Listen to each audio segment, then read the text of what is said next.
Hello folks and welcome to Gotham City Knights video series.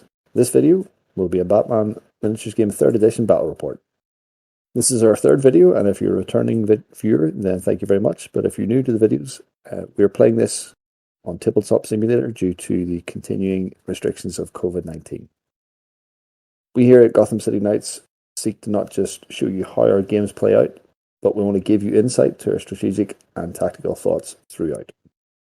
My name is Kairos, and my opponent today, as always, is Salandra, and we're now running in this game Riddler against Joker.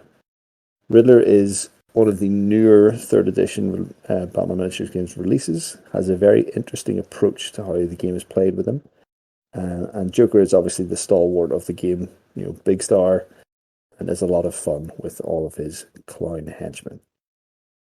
Next, we'll take a look at the crews.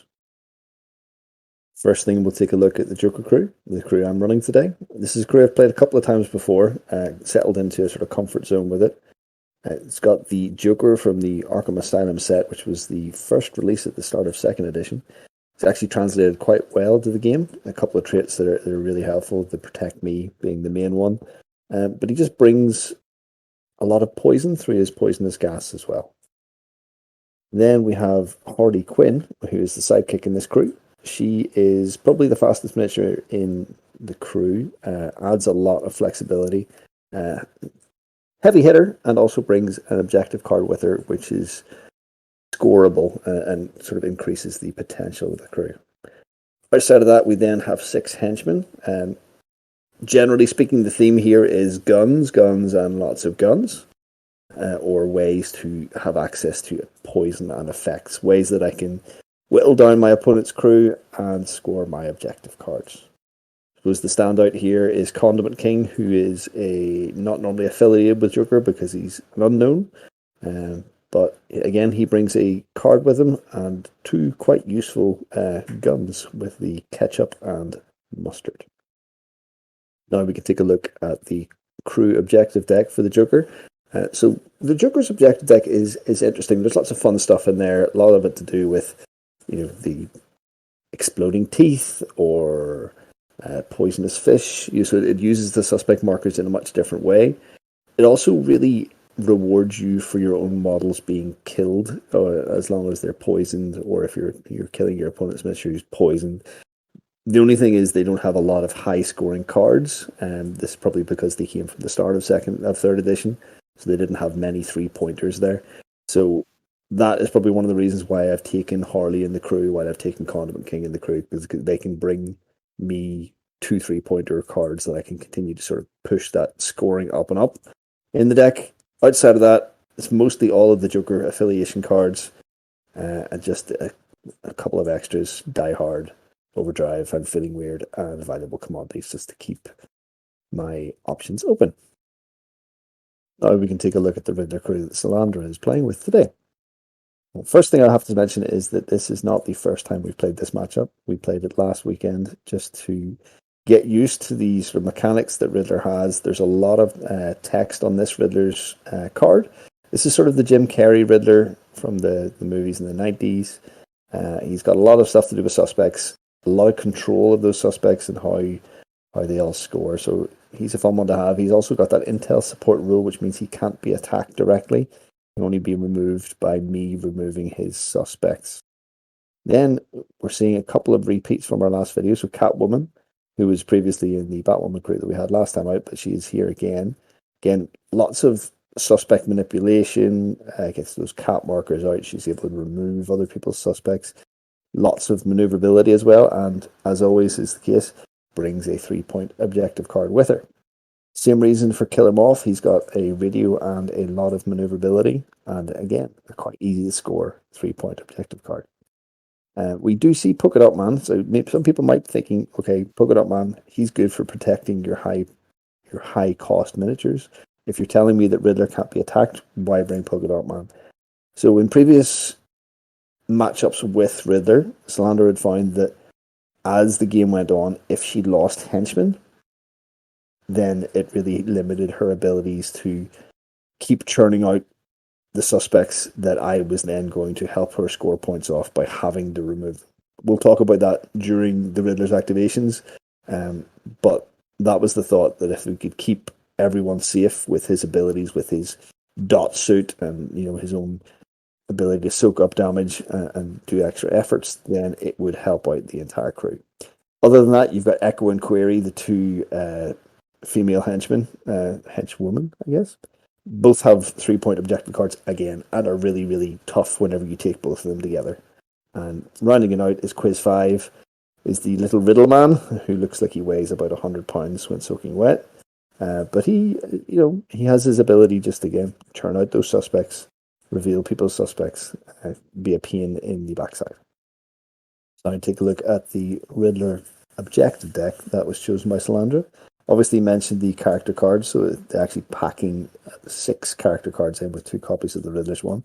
One for Query, one for Echo, one for Killer Moth, and one for Catwoman. All fairly scoreable. Outside of that, the Riddler deck is a sort of mix between a bluffing mechanism, which plays pretty well into the theme of the Riddler, and also a sort of control of how many suspects are out at the time. You can see there are some generic cards in the deck. Those were just, I suppose, suiting Salandra's taste and the idea of how the matchup would play out based on previous matchups. Now we take our first look at the board. So after we'd put out the sewers and lampposts, which of course Salandra won the roll-off for, we then drew our deployment, which in this case was Plunder. So Plunder is a corners deployment where we actually chose to play east-west this time instead of north-south. 2 corners, so these rectangle deployments of 6 inches by 12 inches. And the extra little flavour on top is that we both get to place 2 suspect markers at least 8 inches away from the deployment zones and 8 inches away from each other. That was actually before deploying models. So you can see on the board, Salandra placed first. She placed the 2 suspects out in the middle of the board. There are numbers on them. I'll explain those later. I placed mine where Salandra was set to deploy in a hope to tease her to reveal them to help score some of my cards.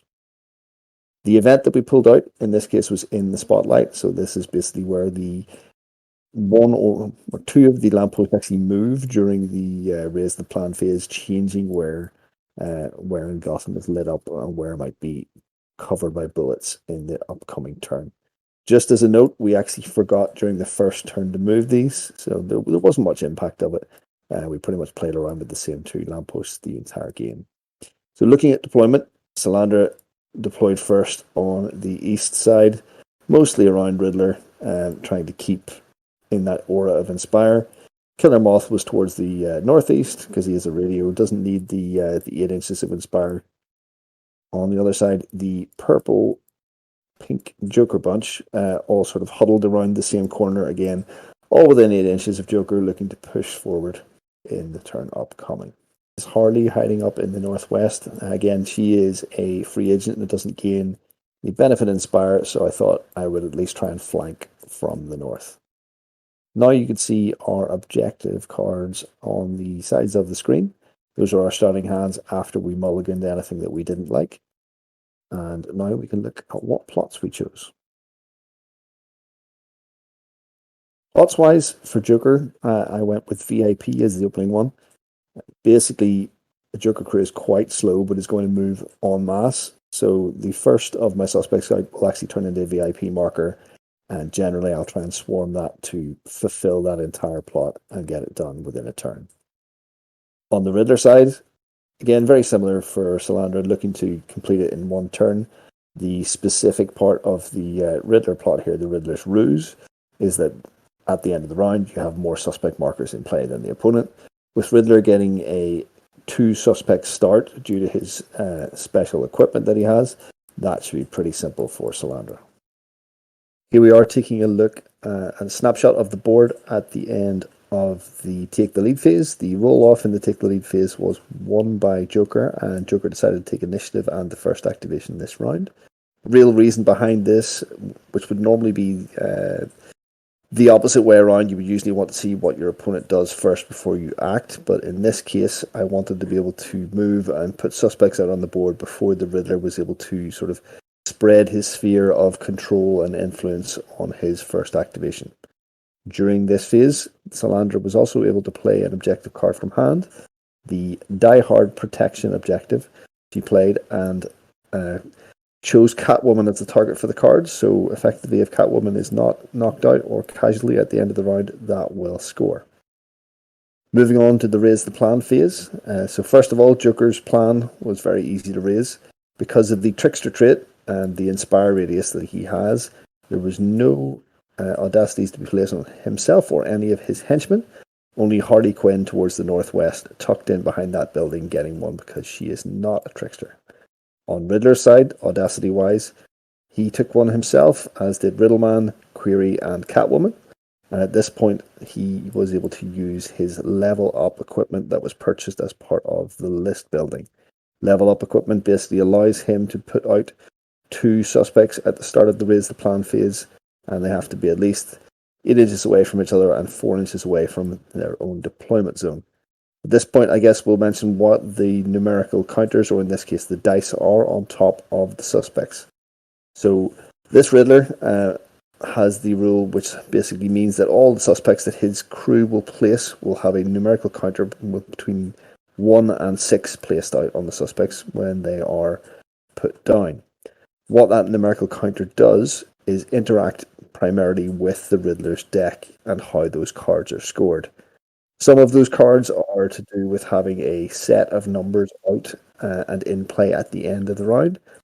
Some of them are sort of played face down during the execute the plan phase and triggered by the opponent actually revealing a certain number, either a 1, 2, or a 3, or a 4, 5, or a 6 to score that. So effectively, it's like he's setting traps, he's setting little riddles around Gotham, and it's up to his opponent to guess the right one, either by counting the cards that have already been played or by just purely guessing.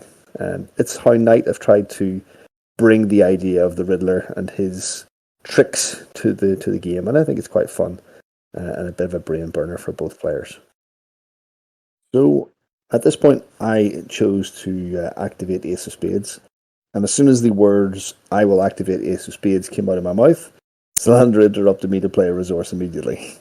That resource in this case was the Riddler's Riddles Everywhere card, which allows him to place up to 3 riddle markers into the gaming area within 8 inches of a friendly model with the name Edward Nigba. These riddle markers are really what force your opposition into revealing your suspects.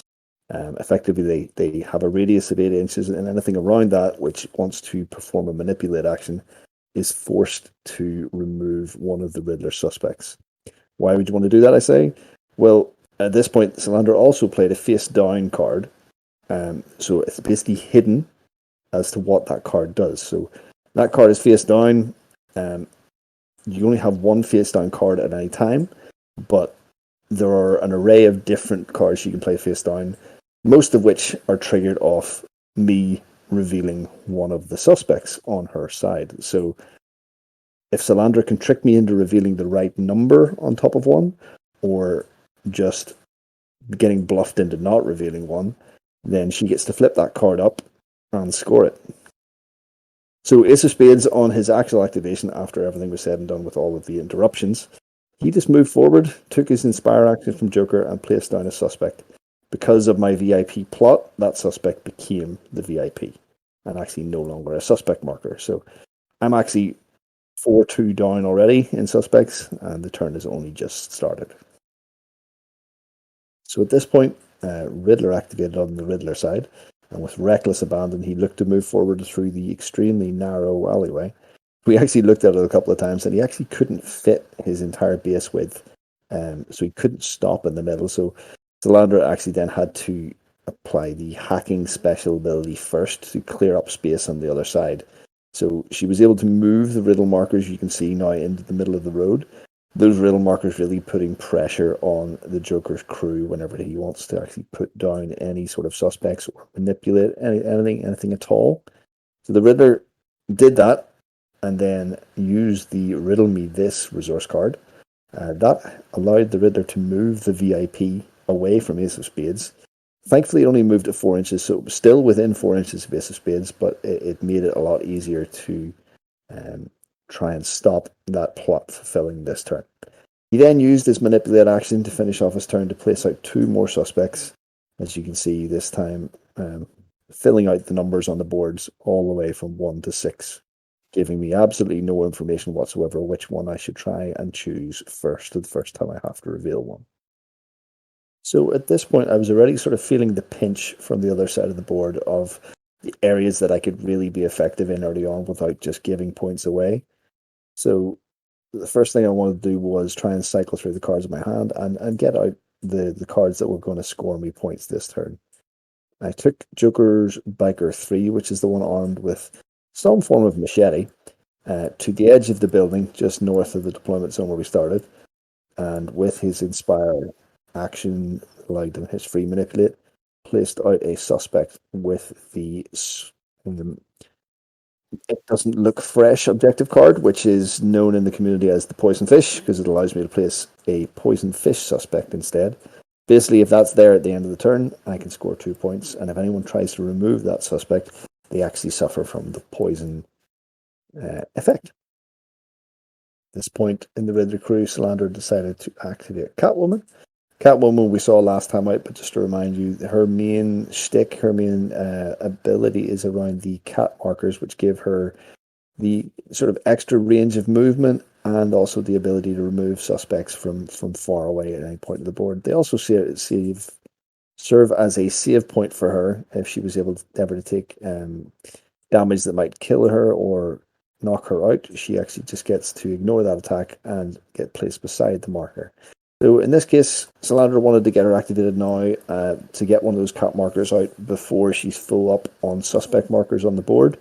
Moved north a little to this sort of junction of the road, placed the cat marker out behind her, and then used her special action to use the sneaking cats rule, which allows you to move that cat marker a little bit like hacking would to 4 inches. So she moved it in front of her, and then if any cat marker finishes that move within 4 inches of Catwoman, Catwoman gets to move an extra 2 inches for each cat marker. So she just sort of sneaks another 2 inches up the board.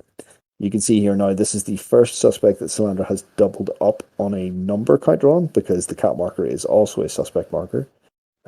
Immediately, I was thinking that was the one that she was trying to infer that I should remove. We'll see if that was a bluff later on.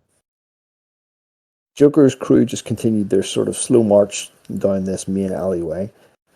They do suffer as a crew from being a little bit slower than everybody else, with mostly just 8-inch basic movement on all of them. Chuckles was the one they activated at this point. Chuckles is actually based on one of the bank robbers from the Dark Knight movie. He kind of came forward without using one of the audacity from the pool and placed the suspect marker out. Chuckles actually has the bipolar rule, so we had to flip a coin before he activated to see if he would be able to make a free effort or gain enervating. He actually was enervated at the end of this round. Now we have the activation of Riddleman. So Riddleman's pretty much the most consistent suspect marker dropper in the Riddler crew, except for Riddler. He just has many ways to get suspects down, and he's only 20 points. So the little weakling moved a little bit north, popped out a suspect, and that was the end of his activation. At this point, there weren't a lot of good options for Joker, so I just took Condiment King, and even though he had an Inspire, he couldn't really put down any other suspects. He just moved forward with the rest of the crew. I was trying to sort of threaten this alleyway, and unfortunately, remember, he can't actually shoot at the Riddler because the Riddler has that intel support rule. So that was all that he could achieve on that activation. Similar type of activation on the Riddler side, but for different reasons. Echo strode forward down the middle of that alleyway and hid behind this pizza van.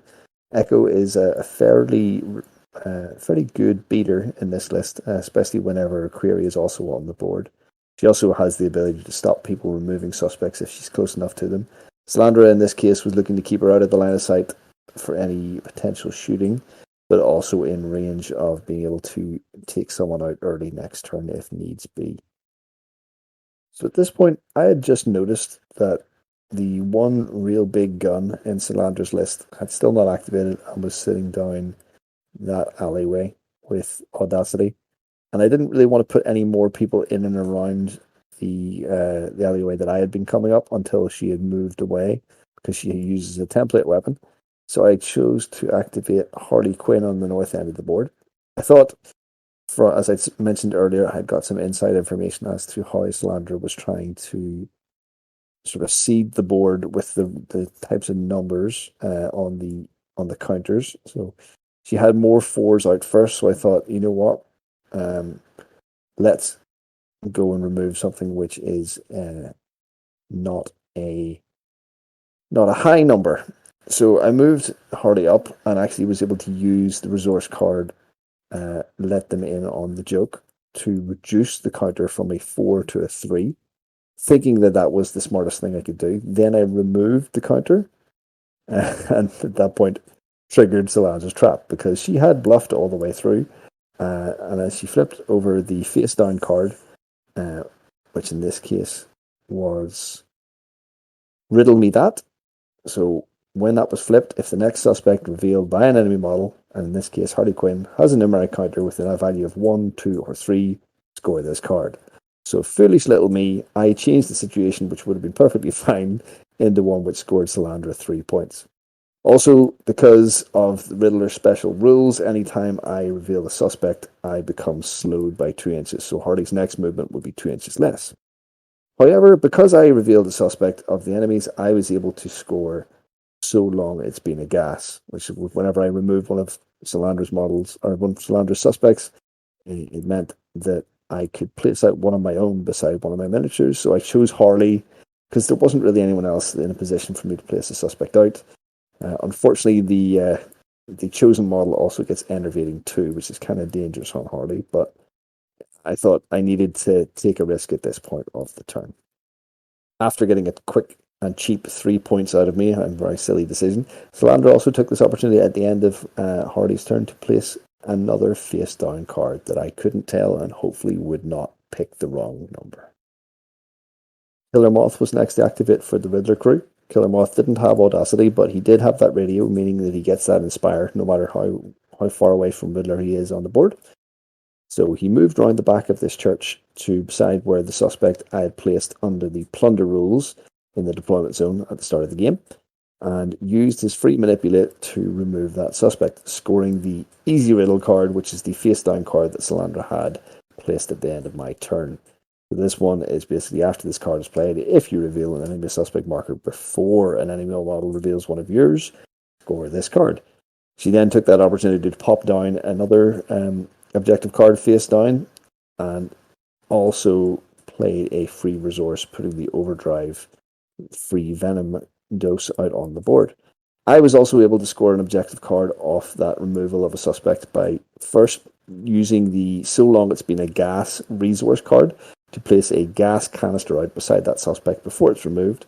That gas canister throws out poison gas to everyone within 4 inches for up to D6 activations. I rolled a big fat 1, but no one else was going to be coming up this way on the board, so I thought it was good. I got the poison down onto Killer Moth at this stage and was able to score the I'm Feeling Weird card, which is inflicting an effect on an enemy model. That's a protection objective, and it helps me complete my VIP plot. At this point on the Joker side, I continue to try and rearrange the sort of approach vector of my forces.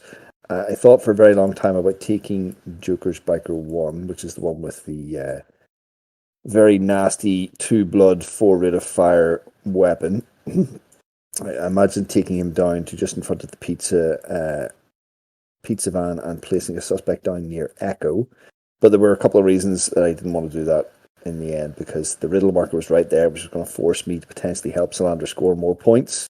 And also, I measured it so many times and just couldn't find a spot where he could actually settle on the board because of the scatter terrain.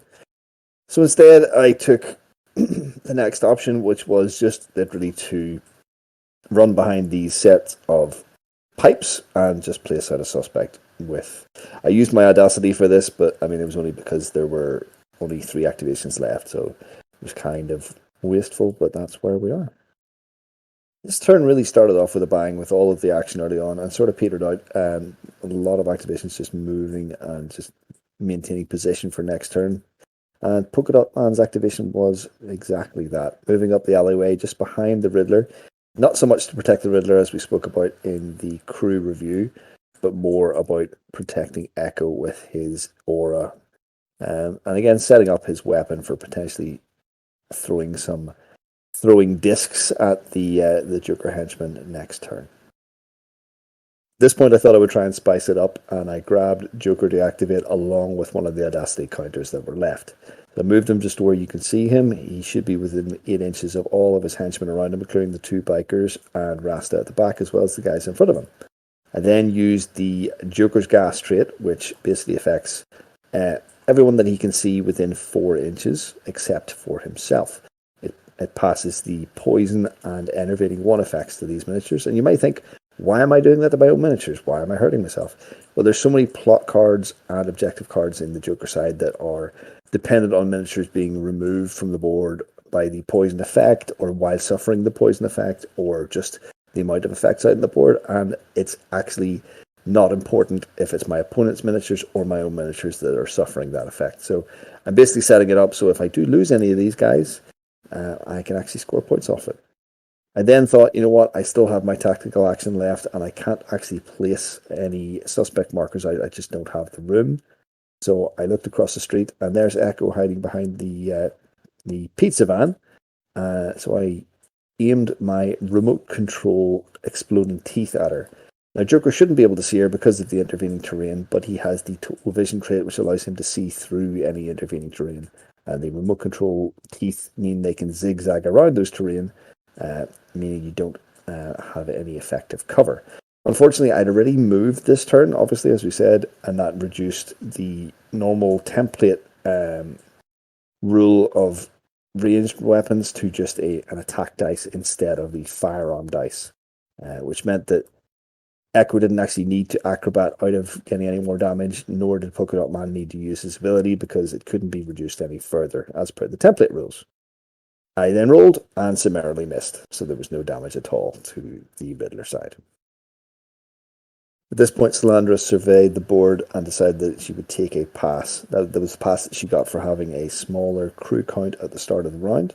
The reason she took this was because she wanted to make sure she had all of the right numbers of counters and suspects out at the end of the round, and if I had activated last and actually removed something, it might mess with her plans. So Query was sat there ready to go next up. Instead, what I did was I took my activation with Rasta, the Rasta clown with the assault rifle, took an Audacity counter, and marched forward an entire 8 inches, and that was the end of his turn. Even though I'd mentioned earlier that I was really, really worried about the machine gun on Query earlier in the turn, I did manage to stuff as many henchmen into a small space as possible, but Salandra had other plans for how she was going to finish out this turn. She wanted to make sure she was topped up on suspects, so she took Query north, actually revealed one of her own suspects, and that was in order to play the valuable commodities objective card and pick up that loot marker on Query and hopefully hold that until the end of the game to score 3 points. She then used her ability to also put out 2 suspect markers, one through the drop a riddle trait and one through her normal manipulate action that she has. That meant that Salandra had all of the suspects out, and the numbers that she wanted were under her control at this point. So at this point, we were at the traits part of the recount phase, phase 4. Catwoman activated her sneaking trait, which allows her to move 2 inches. So again, another little bump of extra movement. So she took that to move to the other side of this car. We also did the poison rolls. So the effective poison is that you have to roll your special dice that you have. So most miniatures have special 3. And you're looking to get underneath or equal to your endurance minus the amount of poison stacks that you have. If you fail that roll, you'll take a blood damage unless you have the maximum stacks of poison, which is 4, at which point you would take 2 blood damage. In this case, I actually passed quite a lot of these. So the only people that failed were Rasta Clown and Chuckles, who both took a blood damage. Killer Moth and the other 2 of the Joker side were lucky to survive. So when we look at scoring objective cards, the Joker crew were first because they had the initiative. They'd already put 2 cards into the plot, which was the I'm feeling weird and so long it's been a gas. The plot was also completed because at the end of the round, I had more miniatures within 4 inches of the VIP marker on the board. So that entire plot completed and released the 2 objective cards stuck underneath it to the score pile. I was also able to score the It Doesn't Look Fresh card because the Poison Fish marker was still on the board at the end of the turn, and that left me with 6 points and a new plot. Similarly, on the Riddler side, when we look at the objective cards scored this turn, Salandra was able to complete her plot because she had the requisite types of objectives scored, and she had the most suspect markers out on the board. The Riddler's ruse plot completed, releasing the Riddle Me That and Easy Riddle to the scored pile. She was then able to also score the Die Hard because Catwoman was still alive. Then we looked at the cards that she was able to play from her hand in Phase 4, one of which was the Riddle of the Night, which is having at least 3 friendly suspects with an even number, and then Riddle Me Softly, which is the opposite of that, at least 3 friendly suspects have an odd value numeric counter. So those 2 scored, and as she continued to draw up into her hand, she was able to draw a stick to the plan, which basically is you must have more suspect markers in play than your opponent. So a nice little extra bonus that she wasn't expecting, and she finished the turn with a plot completed and 13 victory points. So on to the next round, we both obviously pulled new plots out, and the Joker side pulled those wonderful toys. The special part is completed by inflicting KO or removing a model as casualty with either an objective card rule or the poison effect. Then on the Riddler side, Bait and Switch came out, which again has 2 normal objectives which need to be scored, and then the other one, which is at the end of a round, no enemy suspects are inside or within 4 inches of an enemy deployment zone. So looking to stop the suspects in and around my deployment. Then during Phase 1, we rolled off for initiative, and Riddler won the initiative this time and would go first. Didn't have any cards to play out. Joker, I played out the Let's Dance card, which effectively is I get a bonus if you go after any of my high-priced minis. So if Joker or Hardy took damage this turn, I would score 2 points. Then we moved to Raise the Plan. Salandra placed the Audacity, as you can see out on the map, on Echo, Riddler, Polka Dot Man, and Catwoman. Again, I only needed to place 1 out because of the Trickster trait, which was on Hardy. We then proceeded to move the lights this turn, so you can see this slightly different. The one in the middle of the board moved towards the west. The one slightly higher than that moved towards the east, pushing the light first for Riddler away from his miniatures, and second for me towards Catwoman. Salandra's first activation around would be Polka Dot Man, and as we said, he had Audacity. He moved forward just across the street, again spreading that aura of protection, feeling bold with his armor on as well. He then used the Riddle Me That resource card to move the cat marker that Catwoman had down from the previous turn towards Harley Quinn and that suspect, hoping to set something up for later. He then looked across the street and took aim at the Rasta Clown. I don't know why he's only a lowly Rasta Clown. He only had an assault rifle, nothing dangerous whatsoever. But he was suffering from poison, so maybe the Polka Dot Man was trying to do him a favour. He put him down, putting through enough blood damage to take him off the board before he was able to activate. But, as I mentioned, because Rasta was suffering from poison, that allowed the Joker crew to score the Seasoning a Mix card, because a model with the poison effect is removed as casualty.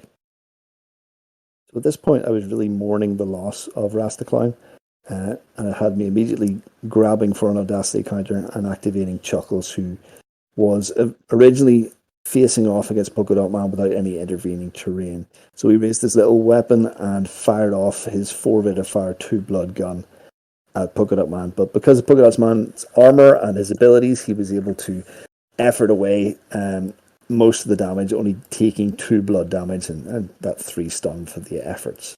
We talked about it later on, and Polka Dot Man could have used the ability on the plot card that Salandra had completed the turn before to remove one of her own suspects to reduce more of that incoming damage, but she didn't think of it at the time. So Chuckles then continued his activation, moving and then using the Inspire from Joker to place down a suspect marker right behind him. Now, just as a note, there was another suspect right in front of Chuckles at the start of the turn, but we'll explain that later.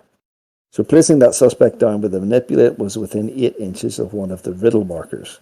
And the rule is that if you manipulate within 8 of those, you have to choose one of Salandra's suspects and remove it. So I was wary that I didn't want to let her score another easy 3 points, so I tried to play the numbers game.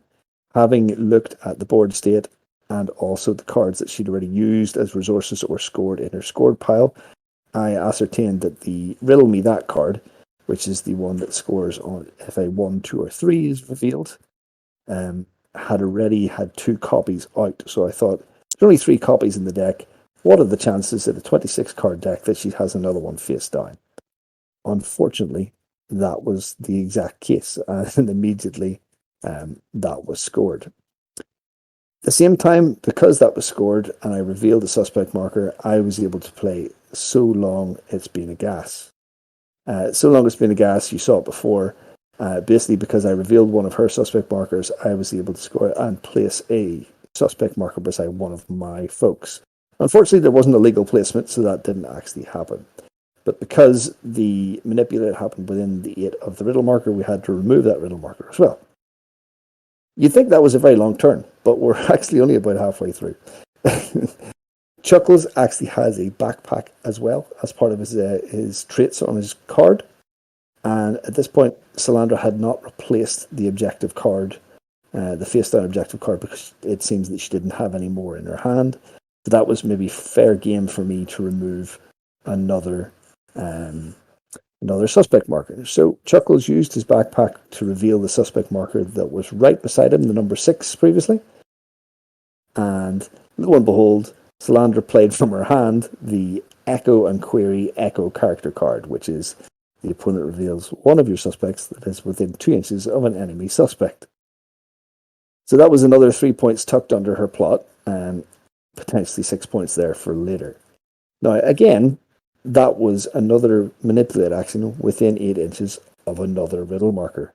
So that allowed me to then remove another suspect off the board. In this case, I chose the cat marker towards the north of the board because the cat marker had a lot of utility as compared to all the rest of them. So that was the end of Chuckles' turn, which was quite eventful. Triggered by Chuckles laying waste to the riddles and suspect game in the middle of the field. Echo was next to activate with Audacity. Also was within Inspire range of the Riddler, so I had the full rake of actions available to her. She bounded across the street, up to beside where Chuckles was, stood on top of the suspect marker that Chuckles had just dropped, used her ability to remove that for free, then squared up to the white-faced man and punched him. Chuckles did not effort to defend. Echo efforted a couple of times and was able to put enough stun damage into the clown to knock him out. She then celebrated by using her actual free manipulate from the Inspire to also put out the 6 number counter. Just to note, she had also played the easy riddle objective during this turn and scored that as she revealed the suspect earlier on. So there was a bit of an opening here, and also I was able to be bold at this point. I activated Harley, who had sort of been out of the action towards the north, but her flanking maneuver sort of paid off at this point. She used as much of her movement was left after being slowed by removing a suspect marker last turn. Moved down to the middle of the board and was beside another suspect marker. Revealed that, and then that was within 8 inches of the last riddle marker on the board. So triggered that and then removed a second riddle marker with it. Again, Salandra did not have a face down card to be able to score from that, so this was pretty risk free at this point. Those 2 reveals meant there were 5 reveals in total this turn, so there's now 5 blood damage on the Riddler. So the Riddler was actually removed from the board at this time through his intel support rule, meaning that Salandra was not going to get a key activation this round. Hardy then finished up by trying to reduce Catwoman's willpower, effectively just a quick trick with her special to clear my enervating before the next turn. Next up was Catwoman. She was looking directly at Harley as she started her activation, but chose not to attack the crazed, bounding Harley. Instead, her plan was to move towards the north of the board. One of the reasons for that was because the Let's Dance card was out that if Joker or Harley took any damage this turn, the Joker's team would score 2 points. So Catwoman moved towards the north, and with her manipulate, she was able to place out a cat marker, as you see there. She then used her backpack trait to pick up the suspect that Harley had left there unattended. There wasn't any objective card that was played out this time. It was more just to control the amount of Joker suspects were out on the board to hopefully score the stick to the plan card later in the game. Catwoman would have liked to score her own objective card at this point, but the cat markers were removed from Chuckle's mega activation earlier in the turn. So Joker's Biker 3 was the next to activate, and proving himself to be a bit of a one-trick pony this game. He didn't use Audacity, he just took his Inspire from Joker, zoomed forward a little bit onto the actual road, and just like he did last turn, placed out a poisoned fish behind him. Along the north side of the board, Killer Moth was the next to activate. Because Riddler was removed from the board, but not as a casualty, we ruled that he was still being able to get Inspire from his radio. We might be wrong on that, but that's how we played it. So what Killer Moth did was he had already retreated into his own deployment zone last turn to remove a Joker suspect, so he thought, I'm going to plod along a little bit, just as far as I need to place out another suspect and keep replenishing those numbers. As you can see, there's a prevalence of the higher numbers now coming out from Solandra's hand, but she still has not been able to place a objective card face down. The mad dash of the early turn was over. At this point, Joker's Biker 1, the one armed with the gun, now decided to activate. He was already enervated 1, but we flipped again, so he also regained the enervating 1 again through his bipolar trait. He used his one and only action to lift the suspect that was beside him, and then used his Inspire to replace that suspect. The suspect that he revealed turned into valuable commodities, and there is now a loot marker set firmly on his card to keep safe until the end of the game. Way over on the opposite side of the board, Query was next to activate. Again, no Inspire, no Audacity marker, so she just popped out a suspect marker. Again, a high number to keep those suspects high on the board. So Ace of Spades activated next. He was once again within 8 inches of Joker for that Inspire. As a henchman, he strode forward, almost walking past Polka Dot Man, and he let them in on the joke. So he placed a suspect marker just out behind himself, within 4 inches of Polka Dot Man, as a trickster model. As I said, scored the let them in on the joke card. That meant that I and Solandra had to randomly discard a card, so that's why you'll see a couple of cards coming out of hand there. So at this stage, Joker activated, and he shot his last exploding teeth trying to catch Polka Dot Man. Unfortunately, Polka Dot Man was just able to turn that all into efforts and stun damage, so he didn't actually take any extra blood damage. So, undeterred, Joker played out the Joker-O-Meter character card, which actually is Harley Quinn's character card. The objective basically means that anytime any miniature rolls 2 natural 1s in any roll within 4 inches of this model, in this case Joker, he will basically teleport towards them and immediately perform an extra melee attack against it. If the attack inflicts any damage, then that card is scored. If not, discard it. So it's a bit of a funky one, but we'll see how it plays out. Joker then moved forward into sort of a radius where lots of miniatures were around him. And then he hit the Joker's gas trait again, meaning that he spread the enervating and gas effect to his own miniatures and his opponents once again. So there's now a stack of 1 on Echo and Polka Dot Man, 2 on Condiment King, 2 on Ace of Spades, and 2 on Chuckles, who is fast asleep on the floor. Last activation for the Riddler crew was Riddleman in this case. He just moved over the other side of the wall, trying to get in a position where he could actually place a suspect maybe next turn. So now we're left with Condiment King as the last activation of the round. Mitchell Mayo, as he is called, aimed both of his guns directly at Polka Dot Man. He actually played his resource card out on the second shot. So the first shot he took with the catch-up gun, which would cause slow if it hit, and it actually didn't hit at all after we removed the strength dice for the armor and efforted away one. So then I charged up the second shot with the resource card, the sauce and pickles card, which is basically helps the friendly Conor McKing model gaining +1 to hit on the next attack. And if successful, the target model suffers scared and push, along with all the other effects. So the poison mustard gun, assault and beam, was aimed at Polka Dot Man and hit successfully for 1 more blood damage, causing another stack of poison onto Polka Dot Man.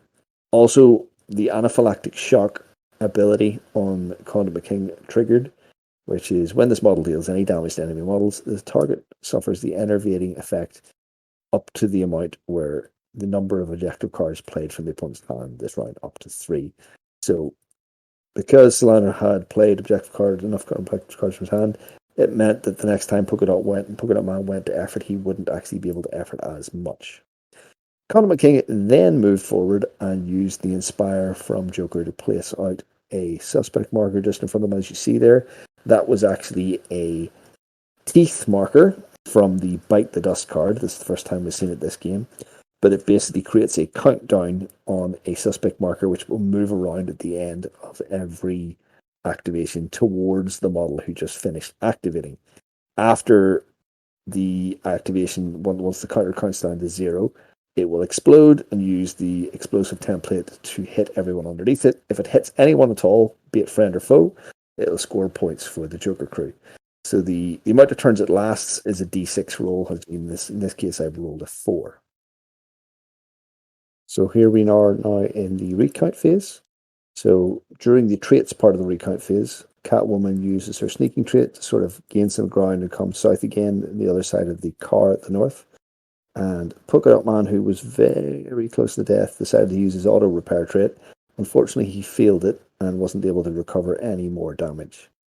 We're now going to show you the poison rolls, just a little bit out of order from the rest of the rules, just for the purposes of the video. Normally this would happen after objective cards are scored, but we're just showing you at this point.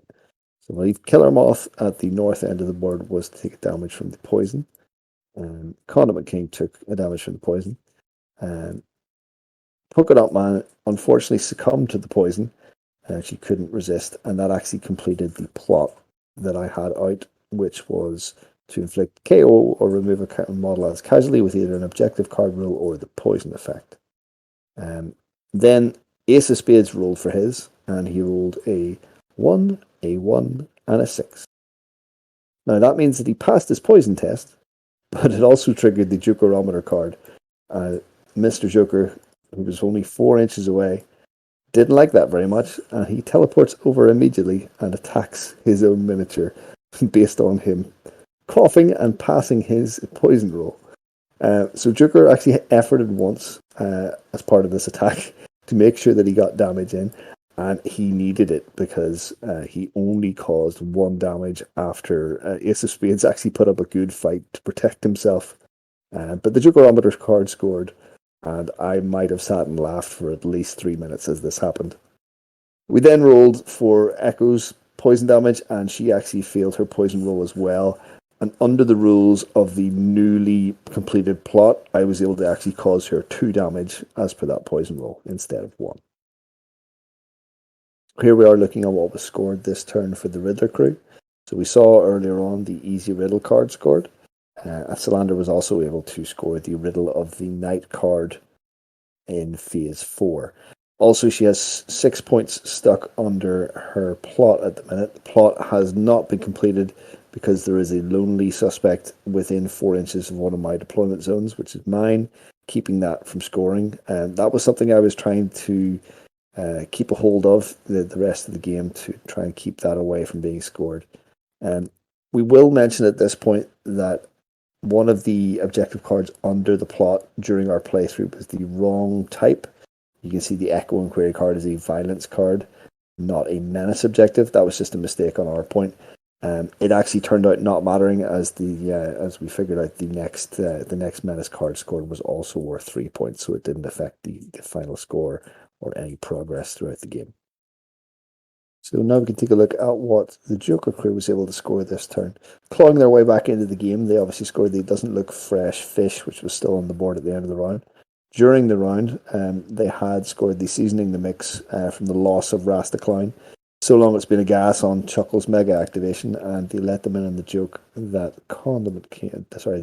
Ace of Spades popped down beside Polka Dot Man.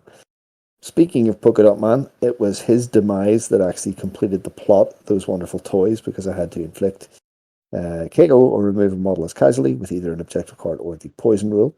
So that completed that, which was nice to get that out of the way.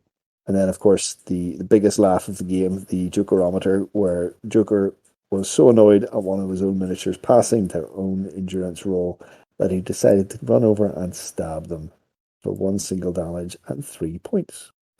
The end of the round, that ties us up at 17 points apiece as we go into round 3.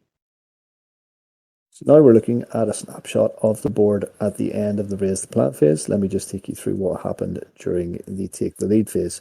So we rolled off once again, and Joker came up with the initiative and chose to go first this round. Was able to play out quite a few Phase 1 cards. As you can see, there is the Let's Dance card out again. Somehow that ended up back in Joker's hand. We've got the Die Hard one that's been placed on Harley. So basically, if Harley doesn't take damage this turn and stays alive, then the Die Hard scores, and if he does take damage, then I also get the Let's Dance. And then we've got the Joker character card, the Showtime card. So what you do with that is you roll a d3 and add 2 to it, and that is how many suspects that are enemy suspects that are within 18 inches of Joker, or of the chosen character, in this case Joker, that get basically pulled towards him and placed beside him. And then that counter ticks down. And at the end of that counter, if all those suspects, or if any of those suspects are still there in contact with that character, then the card will score. We did measure it, and there were only 3 of the Riddler's suspects that actually were in range, but the counter still stays at 4. Salandra wasn't able to play any Phase 1 cards from the Riddler side, but she did have some important things to do during the Raise the Plan. Just to note, I have the new plot out for the new turn, which is the Party's Over plot. The main part of that is at least 5 models suffer 1 or more effects. We actually counted that up at this point, and that's actually already true. There's enough enervating and poison out on the board across the entire population of miniatures that's actually already fulfilled.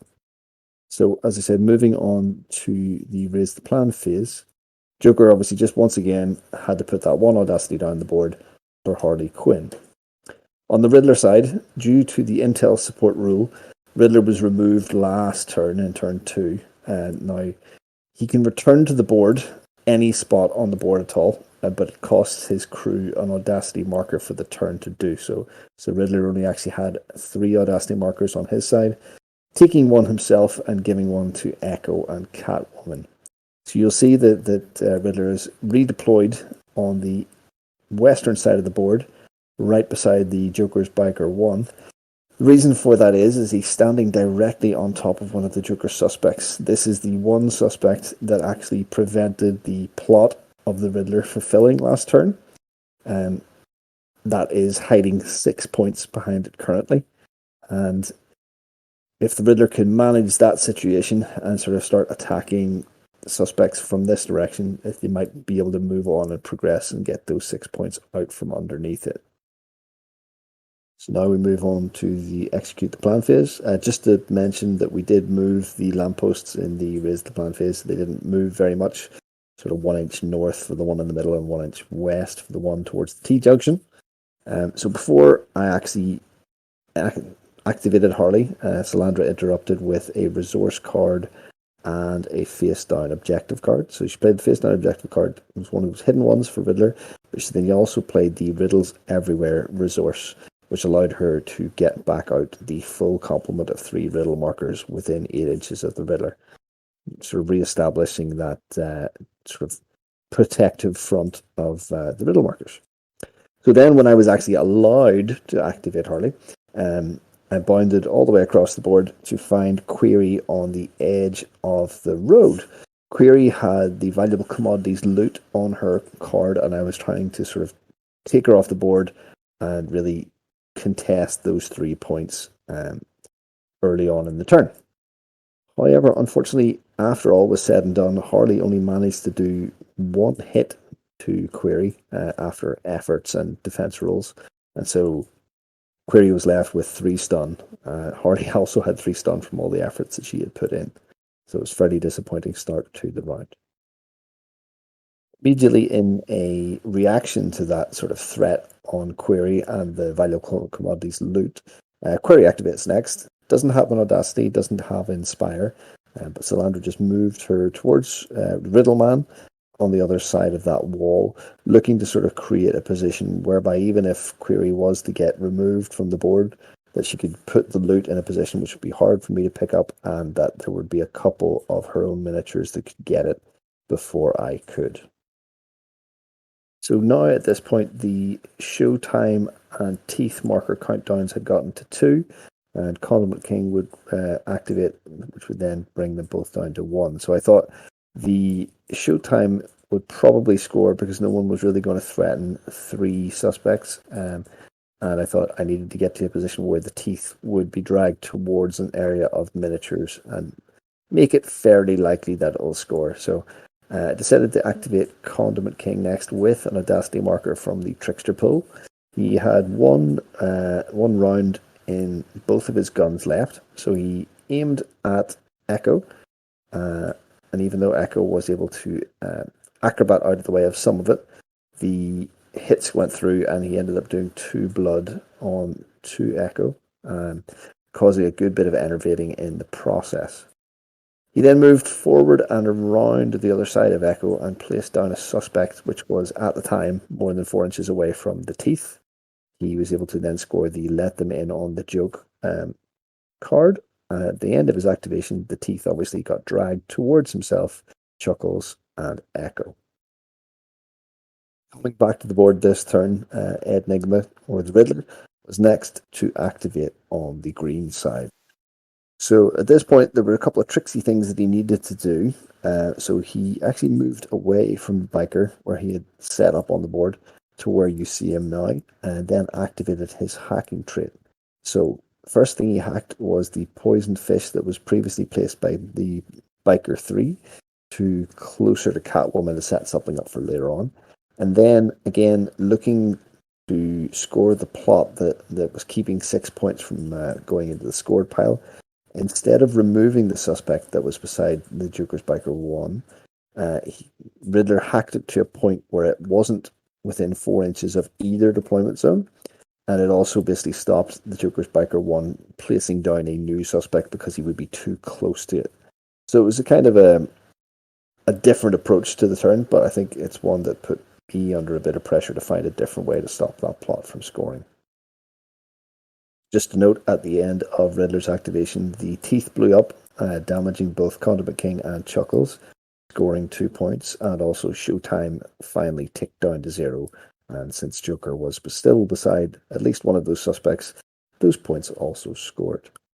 After that, Ace of Spades was next to activate. He just took his Inspire extra manipulate from the Joker, drove forward to a sweet spot between Echo and the other suspects, and placed down yet another suspect, letting Echo in on the Joke and scoring that card immediately. I will note that previously, because of Showtime and the Teeth scoring in the previous turn, I am now on to another plot, in this case, Chaos Agent. So Chaos Agent's special part is that at the end of the round, the total objective cards accomplished between both players is an odd number. So at the end of Riddler's last activation, the keener-eyed viewers might have noticed there were only 7 suspect markers out on the Riddler side, and probably wondered why Riddler didn't put out an 8th one. Well, it was in order to set up this play upcoming. Catwoman basically was looking to score her own character card, and she moved down beside the poisoned fish that was on the middle of the road, used her tactical action to pop out the second cat marker on the board just beside her, just far enough away that's 4 inches away from the remaining suspect marker, then used the stealthy cat's special action to drag both of those cat markers towards the poison fish, and then used her backpack trait to reveal the fish marker for free.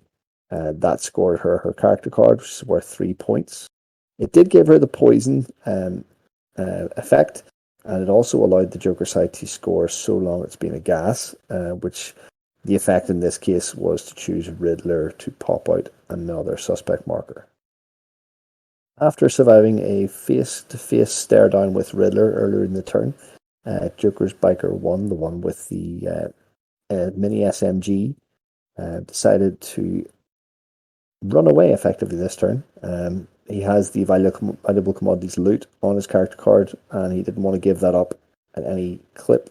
He did, before he moved, take a pot shot at Catwoman, who was just in the light of that middle lamppost. Unfortunately, because it was beyond effective range and Catwoman was in cover, she was able to effort most of the rest of the dice away, and the one remaining dice did actually miss. So then he, as I said, ran away to the corner, hoping to secure those 3 points of the valuable commodities. So Echo now activates just sort of towards the middle of the board. She had on an audacity marker. She decided to take a look at the Chuckles, who had caused so much pain earlier in the game. He had actually woken up from KO, but he was still sitting face down on the floor, yet to actually stand up. She decided not to take pity on him and pummeled him into KO once again. Once she knocked him out, she decided to use the You Activate the Riddle objective card to remove 2 of the Riddler's suspects right beside the Joker suspect around the Joker to score 2 points. Then she nipped around the corner beside the one Joker suspect that was also sitting there and used her traits to remove that and continue to try and keep a parity of suspect markers.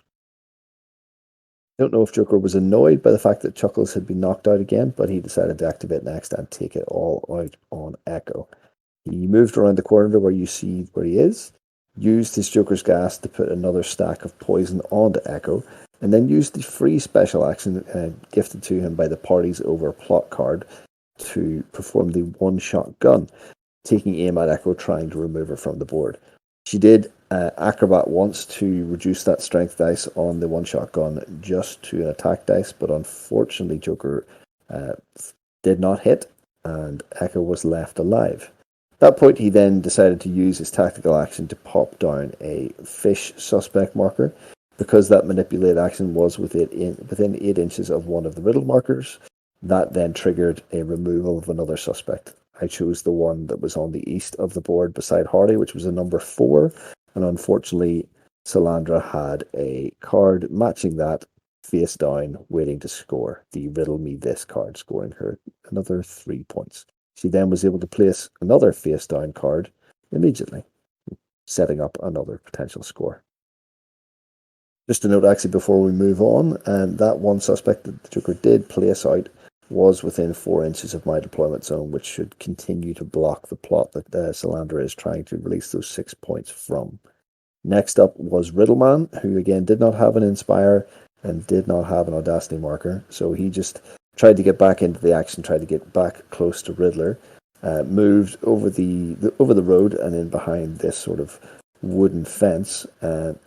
Salandra did play in the Moth Signal as a resource card to basically teleport Killer Moth from the north side of the board to right beside Riddler, removing the friendly suspect that was there.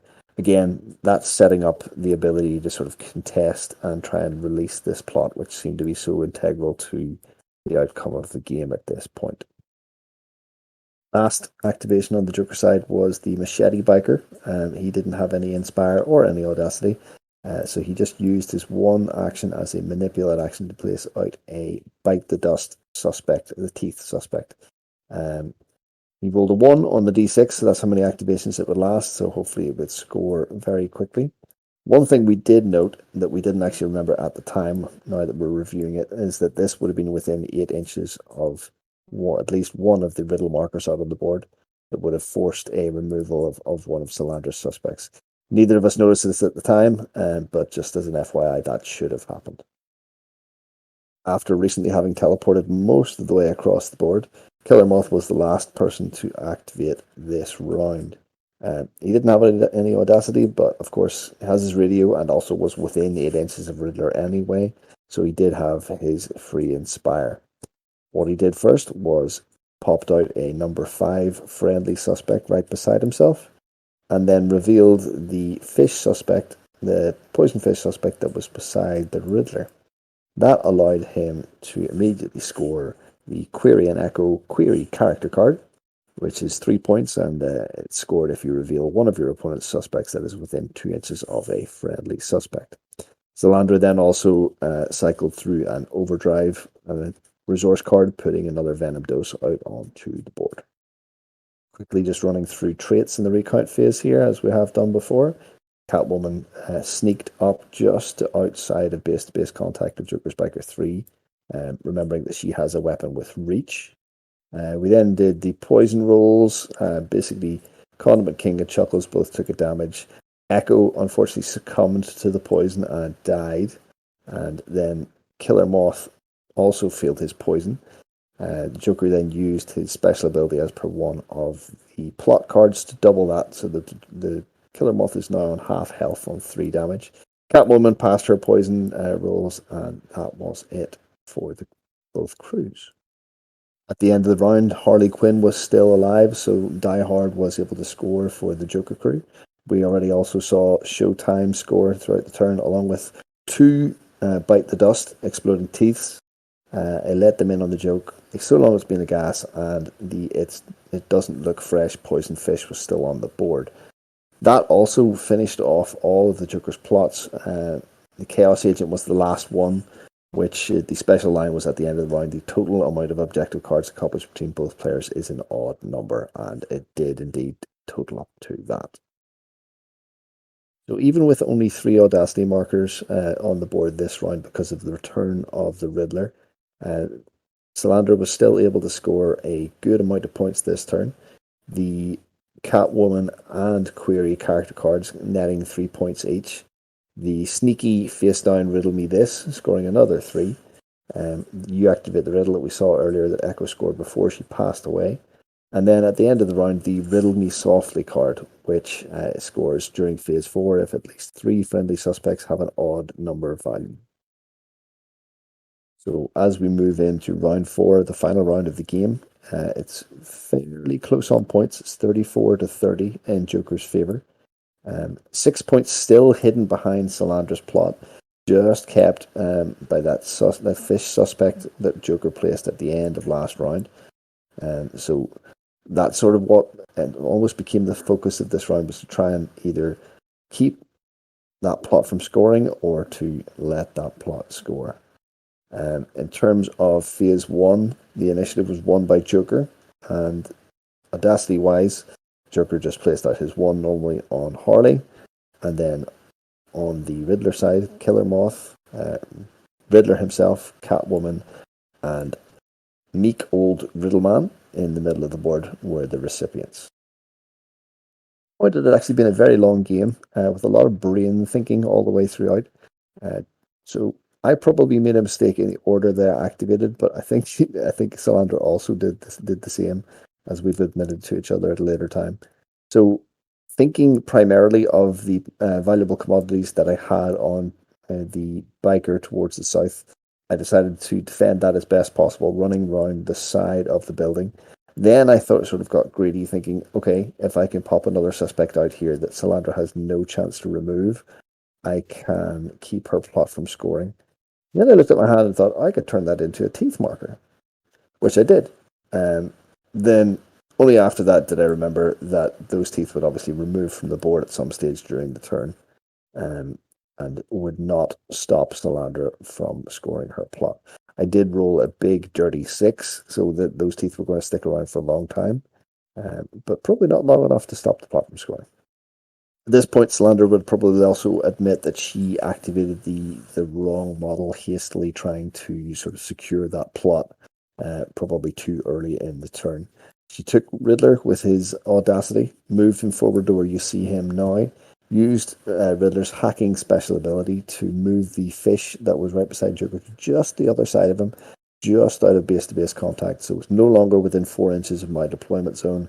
and it would take me actions and probably also cost me manipulations, which would be near the riddle markers, which would cause more riddles or more suspects to be taken off the board and potentially score Solandra's extra face down card.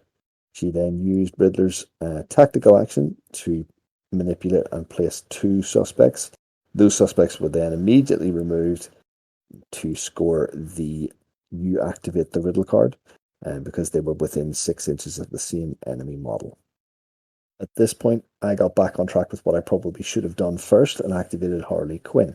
Um, just as I was looking to defend my own valuable commodities loot marker, I probably should have gone after the valuable commodities loot marker that Query was holding with my first activation. But thankfully, Solandra did not then activate Query to run away. I knew I wasn't probably going to be able to stop it being scored, but I could force Solandra to use an activation of another model to come and get that loot marker after Harley beat up Query, sorry. And that's exactly what she did. She jumped over the other side of the fence and took vengeance for the previous failed attack. Did more than enough stun damage to knock out the Query, who is without her pal Echo on the board, being a lot more squishy. I also actually used Harley's special action to reduce Query's defense down to 2 instead. So there was a heck of a lot of stun damage, and Query hit the dust. Now, Solandra then got to choose where to place the loot marker, and obviously chose to place it not in base-to-base contact with Harley, so that it would be somewhere that she could pick it up at a later turn.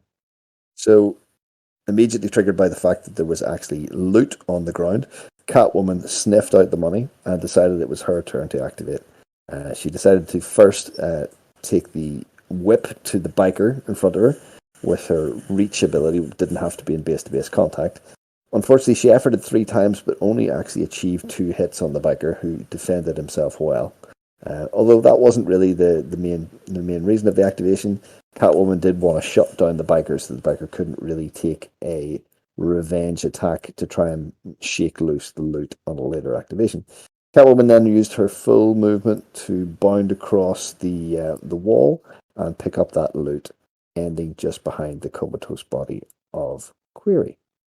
In yet another cascading activation caused by the last one, the Joker's biker 3, the one with the machete, decided that it was now his turn after being slapped about a bit to take an activation. He grabbed an audacity marker and ran to the north, where he was able to place out a suspect, hoping that it was going to be enough to put off Solandra's plot, again being within 4 inches of the deployment zone. So at this point, the smallest guy on the board remaining, Riddleman, was to activate. He had an audacity marker, so he used his special action to pop out a drop a riddle suspect marker just around the corner with the number 6 on it. He then got the red mist and decided to run after Ace of Spades. And in a vague bluff to try and get me to score the overdrive card, Solandra asked me obviously if I wanted the effort to defend. Knowing that the amount of cards in each person's deck was very low, and she had overdrive in there, I decided not to effort. Riddleman then decided to react by efforting all 3 times and rolled a perfect amount of hits, and somehow Ace of Spades wasn't able to block the attack 2 guy from killing him. So the little guy done good, put in all the blood damage to remove the Ace of Spades, but at this point I had a dilemma, because I could have scored 2 points from the Seasoning the Mix objective card, but at this point Solandra's plot was going to complete, because I didn't have suspect markers near my own deployment zone, and I needed the resource part of the Seasoning the Mix card to stop that from happening. So I hummed and hawed about it for quite a long time, and I thought to myself, scoring 2 points is not as good as stopping someone scoring 6 points. Condiment King was the second last in the Joker crew to activate. He moved down south towards where the single Joker and Riddler suspect markers remained, making sure he was out of the range of all 3 of the riddle markers. Used his Inspire Manipulate to reveal the suspect marker, the Joker suspect marker, and played the Let Them Do Their Thing objective card. which basically turns the suspect marker into some form of a trebuchet, which I had to pick a direction and then roll 2d6, and then you move the suspect that 2d6 inches, and then you center the explosive template in that area. So I was able to roll a 7, pushing it directly towards Riddleman. And since Riddleman had efforted so hard to remove Ace of Spades from the board, I was able to actually knock him out with the card and score it for 2 points. Condiment King then used his own tactical manipulate action to replace that suspect on the board, just to try and keep the number of Joker suspects above or at least equal to the amount of Riddler suspects on the board to stop Salandra scoring the stick to the plan cards that she had in her deck. We then used all of our passes at this point in a stare down to see who would activate next. Salandra had one more pass than I did, so I therefore got a double activation by having Joker activate next. So as I mentioned, the previous activation, during Riddleman's activation, I had saved the Season the Mix card to spend as a resource as late as possible in the round as I could. I spent at the start of Joker's turn to move the Poison Fish towards the deployment zone, but also the red suspect that was towards the west side of the board up towards the northwest deployment zone. That left 2 suspects within 4 inches of my deployment zone, and Salandra only had 1 activation left, and I didn't think she had enough tricks to be able to remove both of those, or at least move them out of the way. Joker then basically just finished off his activation by coming around the other side of the building towards the south, placing a suspect out, just again keeping those numbers up so that Stick to the Plan wouldn't score. So what actually happened in the last activation, which in this case was Killer Moth, probably took up about 1% of the time of what we actually spent thinking of how Salandra could claw some points back in the game. First of all, we pretty much ruled out after a good bit of thinking that there was no way that she could get her plot to score because of the 2 suspect markers now being in prime position to stop that. Second of all, we then thought about was there a way that she could maybe try and score the overdrive card by trying to force me to defend myself, obviously knowing that I wasn't likely to do so. We then looked at using the Bat Claw to come and try and loose the valuable commodities from the Joker's biker, but unfortunately he was too far away with the Bat Claw alone. We then even considered using the Killer Moth objective card as a resource to transport him somewhere else on the board, which would then allow him to go and try and attack the Joker's biker. Unfortunately, all of Salandra's suspect markers were just too far away from people who were relevant from her friendlies to allow us to use the resource. So in the end, all Killer Moth did was try and tie up the suspect marker count in the on the board by moving towards the northwest, removing my own suspect, and then with her inspire action placing out her suspect, tying us up at 6 suspects each on the board. So after a bonanza scoring in the third round for both crews, it was much more muted in the last round as everybody tried to protect what they had. Specifically speaking of, valuable commodities scored for the Joker's crew, along with the exploding teeth that the biker played out at the bottom of the board, and then the let them do their thing card, which actually removed the brave Riddleman from the game. Over on the Riddler side, Riddler also scored his valuable commodities, which he had to basically pay a couple of activations to do so in this round, taking Catwoman out of the fight and to just secure them. Then Riddler had also scored the You Activate the Riddle, bringing her total to 35 overall.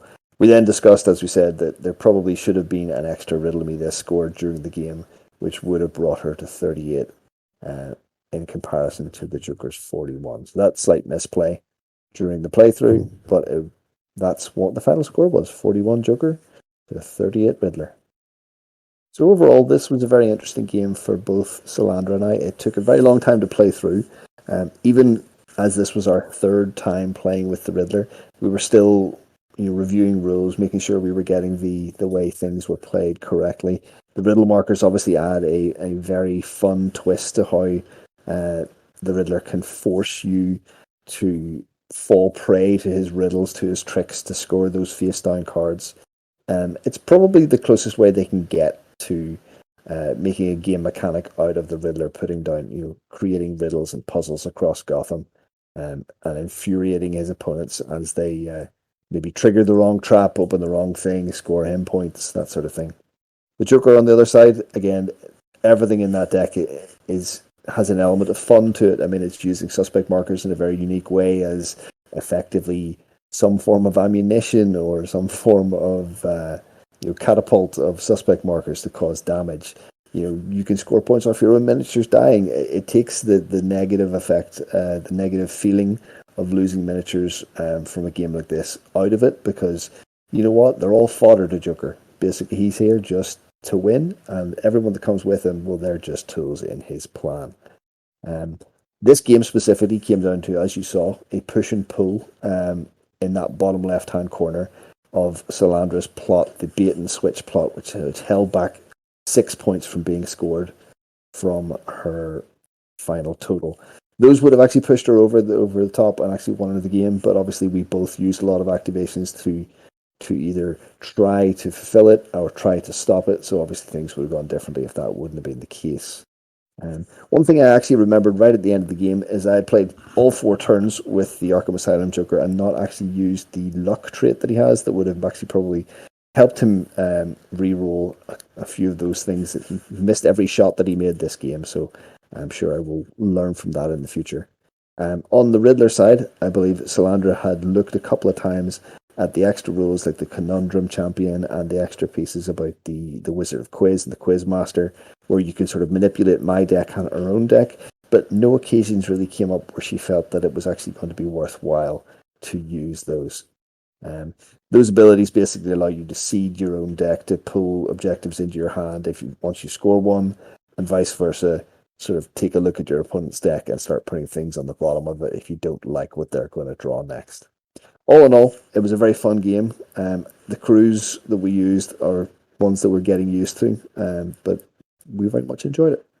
Something we're wanting to do now with our battle reports is just after the game settles is to highlight our plays of the game, just nominating a key activation or key linked activations that took place during the game that were a lot of fun or very integral for how the game turned out.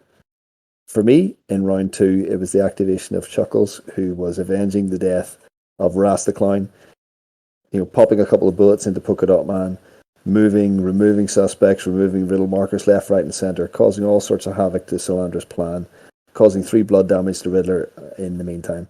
And he's just a lowly henchman. He was able to pull all that off in just 1 activation.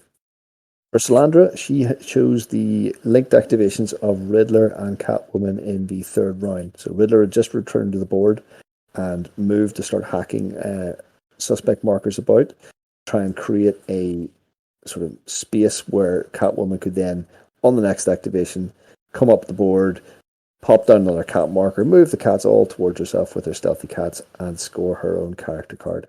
I think this was even more impressive because naturally the Riddler wants to put out as many suspects as possible throughout the game, but Solandra held fire on that just in order to get that extra cat marker out on the board and score this card on her next activation.